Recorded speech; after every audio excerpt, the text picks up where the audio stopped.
ഈശ്വര പരീക്ഷയിൽ പാസ്സാക്കണേ. ആദ്യം ഈ ദൈവത്തോട് പ്രാർത്ഥിക്കാം, പിന്നെ ഈ ദൈവത്തോട്, പിന്നെ ഈ ദൈവത്തോട്.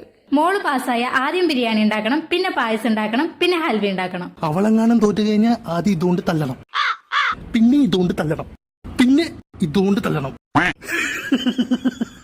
നിന്റെ റിസൾട്ട് വന്നോടി? വന്നിട്ടില്ല അച്ഛാ, കറങ്ങിക്കൊണ്ടിരിക്കുക. എന്ത് കറങ്ങിക്കൊണ്ടിരിക്കാന്ന്? വന്നിണ്ടാവും, 4-5 തോറ്റുണ്ടാവും, അതാണ് മിണ്ടാണ്ടിരിക്കുന്നത്. തോൽക്കോ മോളെ? ഇല്ലമ്മ വന്നിട്ടില്ല, ഇപ്പോഴും കറങ്ങിക്കൊണ്ടിരിക്കുക. അപ്പുറത്തെ ടുട്ടുമോളുടെ വന്നല്ലോ റിസൾട്ട്. എന്റെ അച്ഛാ എല്ലാരും ഒരുമിച്ചാവും നോക്കണ്ടാവാ. ശരി നോക്ക് തോറ്റ. അച്ഛാ ഇവള് പഠിച്ചു വലുതായിട്ട് വീട് നോക്കുന്നു വിചാരിച്ചിരിക്കായിരുന്നു.